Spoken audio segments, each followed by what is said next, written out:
இயேசு உங்களை நேசிக்கிறார். இந்த நாள் வேதாகம தியானத்திற்கு உங்களை அன்புடன் அழைக்கிறேன். சோதனையை சகிக்கிற மனுஷன் பாக்கியவான், அவன் உத்தமன் என்று விளங்கின பின்பு கர்த்தர் தம்மிடத்தில் அன்பு கூறுகிறவர்களுக்கு வாக்குத்தத்தம் பண்ணின ஜீவ கிரீடத்தை பெறுவான். யாக்கோபு 1:12. ஆலயம் ஒன்றில் வேத பாடம் நடந்து கொண்டிருந்தது. யாருக்காவது ஏதேனும் சந்தேகங்கள் இருந்தால் கேட்கலாம் என்றார் போதகர். ஒரு வாலிபன் உடனே எழுந்து, ஐயா, அனைத்தும் அறிந்த தேவன் நம்மை சோதிப்பது ஏன்?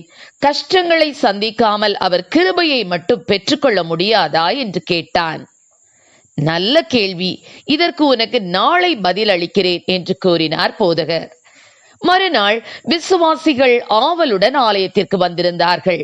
விசுவாசிகளுக்கு முன்னால் மண்ணால் செய்யப்பட்ட 2 ஜாடிகள் இருந்தன.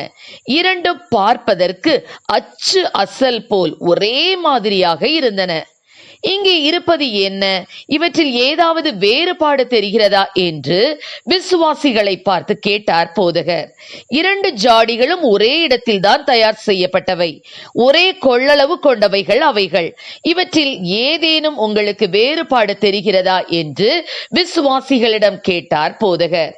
விசுவாசிகள் ஒரு வித்தியாசமும் தெரியவில்லை என்றனர். இப்போது போதகர் சொன்னார், ஆனால் 2ற்கும் ஒரு வித்தியாசம் உள்ளது என்றபடியே விசுவாசிகளுக்கு எதிரே முதல் ஜாடியை கீழே தள்ளி கவிழ்த்தார். அதிலிருந்து இனிய தேன் வெளியே வந்தது. மற்றொரு ஜாடியை கவிழ்த்தார். அதிலிருந்து சாக்கடை நீர் வெளியே வந்தது. இப்பொழுது சொன்னார், ஜாடியை நான் கீழே தள்ளியவுடன் அதனுள் என்ன இருக்கிறதோ அது வெளியே வந்தது.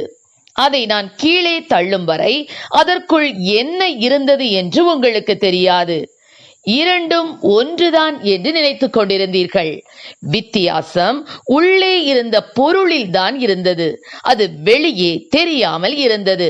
ஆனால் அதை கீழே தள்ளியவுடன் உள்ளே இருப்பதை காட்டிவிட்டது என்றார்.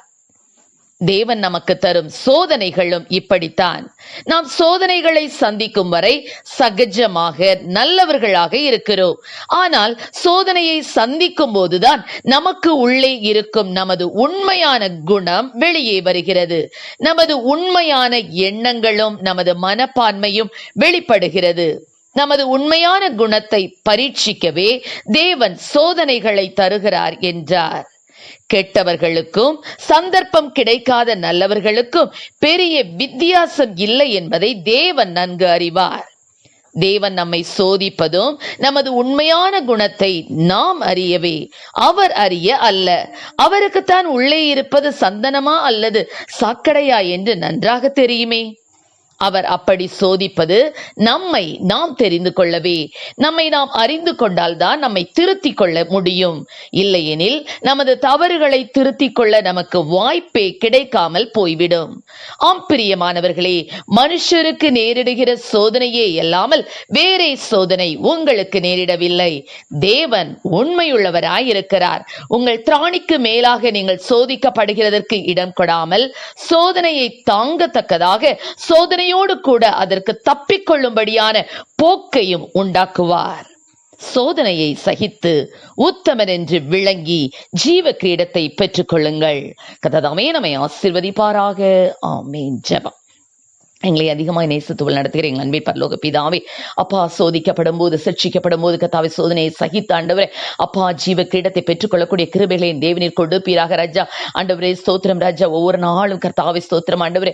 ஆண்டவரே, எங்களுக்கு உண்டாகிற பரீட்சைகளிலே கர்த்தாவே ஸ்தோத்திரம் ஆண்டவரே, அப்பா, அவற்றை ஜெயித்து வாழக்கூடிய கிருபையை என் தேவனீர் எங்களுக்கு கொடுப்பீராக. ஆசீர்வதியும். இயேசுவின் நாமத்திலே ஜெபிக்கிறோம் நல்ல பிதாவே. ஆமென்.